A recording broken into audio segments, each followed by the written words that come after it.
Imagine this scene. It's the late 1960s in China. You see this sea of young faces, almost identical in their green army fatigues, and every single person is wearing a small red Mao badge. It paints a picture of really rigid conformity, doesn't it? Absolutely. Very uniform. Now let's jump forward maybe just a couple of decades into the 1980s.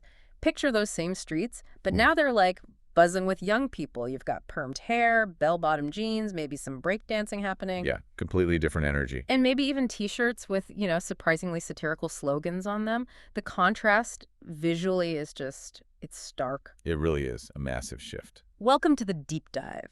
Today we're plunging right into the fascinating, always changing world of youth culture in China. And our mission, really, tailored just for you, is to unpack this rich stack of sources we've gathered, everything from historical analyses to really personal accounts. Hmm. We want to understand how young people, generation after generation, have found ways to express who they are, their creativity, and sometimes, yeah, even their quiet rebellion, all while navigating these huge societal changes. It's a constant negotiation, really. Exactly. So we'll be pulling out those key nuggets, the core insights, to help you quickly get up to speed on this captivating topic. We're exploring the bodies, rhythms, and spaces that young Chinese people carved out for themselves, starting from the Cultural Revolution right up into the early 21st century. Sounds great. Where should we kick off? Okay, let's start right at the beginning. This whole idea of youth as like a distinct phase of life in China, separate from just being a kid or jumping straight into adult roles. When did that even become a recognizable concept? It's not as ancient as you might think. That's a really good question. And what's fascinating is that this idea, this specific life stage called youth, it actually emerged in China around the same time it did in the West. Oh, really? That's interesting. Yeah. And it was tied to a few key things, mainly the development of a modern education system, which started happening in the late 19th century. Right, education extending childhood. Exactly. It created this longer period, sort of in between childhood dependence and the full-on adult responsibilities like marriage, which traditionally came much quicker. Okay. And we can even see hints of it earlier. There's an 18th century novel, A Dream of Red Mansions, Yeah. that already depicted, youthful dreams and disappointments. So the seeds were there. Kinda, but it really gained momentum with the New Culture movement. That was in the second decade of the 20th century.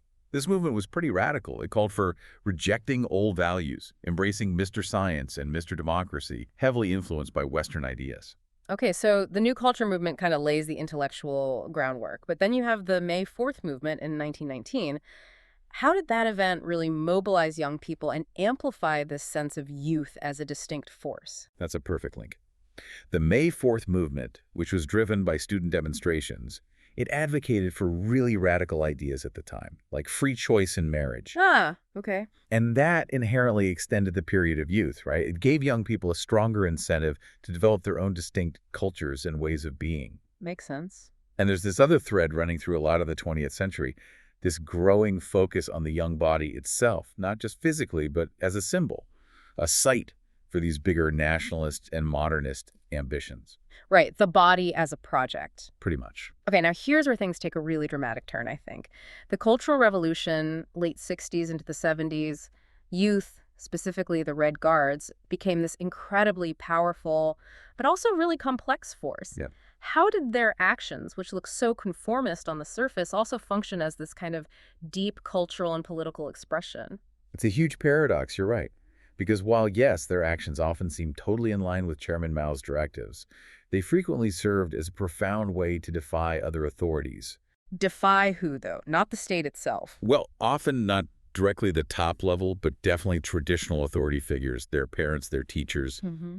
the established order that they saw as, opponents of the revolution. It was complicated. So those Mao badges, the ones everyone wore by 1967, they weren't just about showing loyalty then. How did young people give them a more personal meaning? Absolutely, not just loyalty. They turned into what one source called an engrossing and politically infallible hobby. A hobby. Interesting. Yeah. They identified which group you belonged to. They were traded for rarity like collectibles. Hmm. For many young people, this was a totally new thing, this kind of personal adornment and collecting. Right. And these kids, often called Red Guard young generals, they felt genuinely empowered. The key thing here is how youth used these state directives, these symbols, to carve out surprising little spaces for their own agency and identity even within this super controlled environment. So even a uniform symbol could be personalized. In a way, yes. It showed their drive for self-expression, even under immense pressure. It's quite remarkable. And what about this establishing ties Tuanlian? That sounds like more than just running political errands. What was the real appeal? Oh, it was way more than errands. It was basically revolutionary tourism. It gave young people an excuse for mobility they'd never had before. Like a state-sanctioned road trip. Kind of, yeah. They traveled all across the country to link up with other revolutionaries. But for many, it was just a massive adventure, a chance to see new places, and, crucially, show independence from their parents, teachers, all the usual adult controls. I can see the appeal. Definitely. One person even recalled it as the beginning of our entry into life and getting a real taste of life. It was really formative for that generation's sense of self. So their creativity wasn't just about travel, it also came out in performance. Thinking about those Red Guard propaganda teams, how did that evolve? Yeah, initially those teams were pretty amateur, mass choirs, sometimes even getting the audience involved. But over time, they got more professional. There's this one example of a high school team in Mingyang County braving like terrible weather, snow and wind, just to perform for elderly people in the area. Shows real commitment. Wow. And then you had the sent-down youth, those sent to rural areas. They would adapt the official model performances. The young Banksy things like the ballet white-haired girl. Why adapt those? Well, sometimes for practical reasons, bonuses, extra food rations, or honestly, just to get a break from backbreaking farm work. Ah, okay. And there are anecdotes, like one about a fake old man's beard falling off during a show, which apparently just delighted the audience. It shows this kind of raw, unscripted element creeping in, away from official stiffness. So beyond those more public performances, what about private creativity, especially among those sent-down youth in the countryside? Was there space for more authentic expression? Yes, absolutely. This is where we see what sources call it a more authentic expression of youthful hopes and identity, away from the official spotlight. Things like hand-copied novels circulated. Hand-copied, like literally written out by hand. Yeah, exactly, like one called A Year from 1972, and poetry collectives too, like one called Songs on Horseback. These things spread among the sent-down youth. And what were they writing about? Really personal stuff. Hmm. Hopes, disappointments, identity. A stark contrast to the official propaganda. It was a genuine outlet for their own thoughts and feelings. That's incredible. And even film, you mentioned films were banned, but they still found ways to watch them. Definitely. Pre-1966 films, even ones officially labeled as negative teaching examples, were enjoyed, often in secret. People found pleasure, maybe even escape, in those familiar songs and stories hidden in the dark of a makeshift cinema. Escape sounds right. There's this one really powerful story about youth in Heilongjiang watching a film showing like another world with skyscrapers. Mhm. And then on the way back, they started singing a band love song. It shows how deep that emotional connection was. Wow. And incredibly, the North Korean melodrama, The Flower Seller, became hugely popular. Apparently, a third of Beijing's population saw it. These were vital little pockets of imagination, letting them dream beyond their immediate reality. Okay, so fast forward again. Mao dies, the Cultural Revolution ends, and China enters this era of reform and opening up in the 1980s. You described it as an explosion of youthful creativity, but also a flood of foreign influences. This must have caused some friction, right? How did the older generation react? Oh, absolutely. That's a really key question. And it highlights this tension that keeps popping up. In the early 80s, you had older, more conservative figures openly complaining about what they called spiritual pollution. Spiritual pollution. What did that mean in practice? Things like permed hair, bell-bottom trousers, the fashion trends, and what they saw as an excessive fascination with Western popular culture. Disco music, maybe. Right. There was even an official campaign launched against these trends, but interestingly, the sources say it gained little traction and was abandoned. So the youth just ignored it. Pretty much. They were determined to explore these new freedoms. It's an early sign of their growing autonomy, their refusal to just follow the old rules. But then in 1988, Zhang Yimou's film Red Sorghum lands. You said it was like a cultural earthquake. What made it so impactful? It just struck this incredible chord. The film depicted this primitive, almost instinctual world. One analysis said it was without Confucianism, Marxism, or any ism other than nationalism. Wow, that's a statement. It really was. It celebrated roughness, physicality, rebellion. The main characters, my grandmother and my grandfather, they were totally unconventional, rebellious, and rejoicing in their physicality. And Zhang Yimou, the director, what was his aim? He said he wanted to express a human's intrinsic love of life, a hatred of those who threaten life, and basically sing a eulogy for an ideal type of personality. Bold stuff. And the reaction was intense, even though it won awards internationally. Exactly. It won the big award at the Berlin Film Festival, which made front-page news in China. But at home, its success was fiercely debated. What were the sides? Some people hailed it as a declaration on freedom, a kind of galloping inspiration for Chinese people to believe in themselves. But others hated it, saw it as uglifying the Chinese. So it became a real talking point. Huge. The People's Daily newspaper eventually called it the red sorghum phenomenon, acknowledging it was like a barometer of the relative liberalism of 1988. It showed how art could reflect and maybe even push the boundaries of what was acceptable. And you mentioned this cultural earthquake also helped kickstart a new kind of rock music. Yes, that's a great connection. The film's vibe, its popularity, definitely helped fuel this new wave of rock music that blended Chinese folk sounds with foreign rock elements, all expressing this youthful rebellion. And Jian emerges here, the godfather of Chinese rock. He's central. His song Nothing to My Name, which was huge between 86 and 89, became the anthem for what they call the newborn generation kids born around 1970. What did the song capture for them? It tapped into their feelings of loss, confusion, but also their bold declaration of the fervor of their rejection of tradition and this rising sense of individualism. Even though their parents might have seen them as lucky. Right. Their parents' generation went through the Cultural Revolution, so these kids were seen as lucky children. But they felt like they had nothing to their name. It captured that generational angst.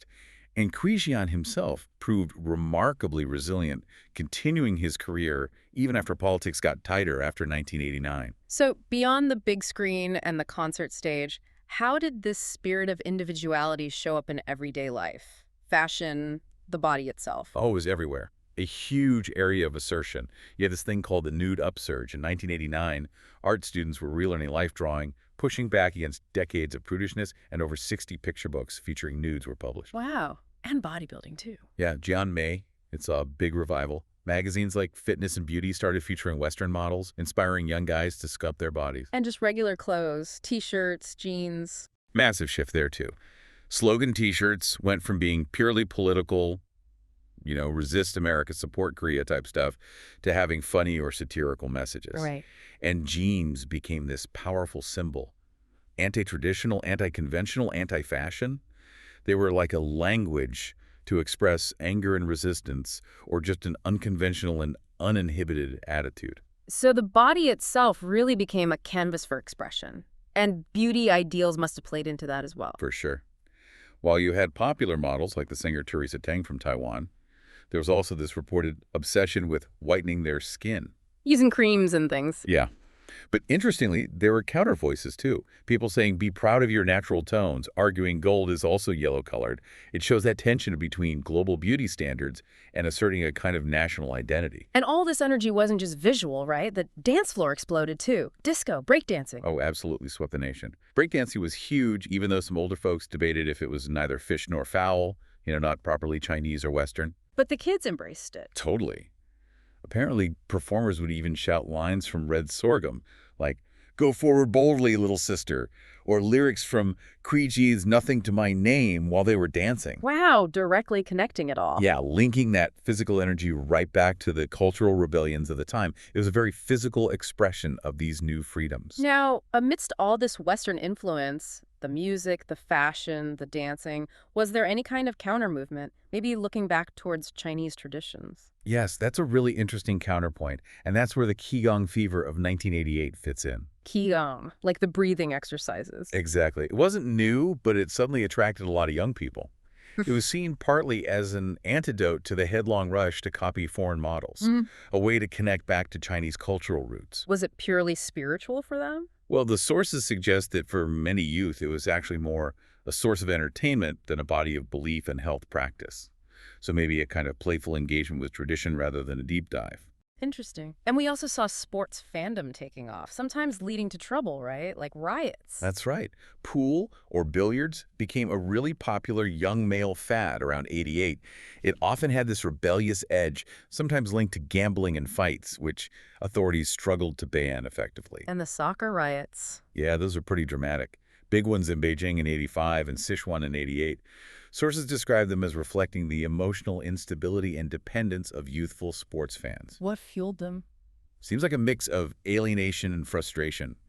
Young people acting like a madman, shouting slogans. And interestingly, apparently copying the overturning and setting fire of vehicles from foreign films and television reports, and even mimicking Cultural Revolution protests. Wow, channeling different kinds of rebellion. Yeah, it was definitely seen as an opportunity and a space for displaying their feelings, even if it was destructive. And even personal relationships started changing, moving away from tradition. Definitely. Youth magazines, like one called Youth Era, started having personal columns where people could look for marriage partners. Like Lonely Hearts ads. Sort of, yeah.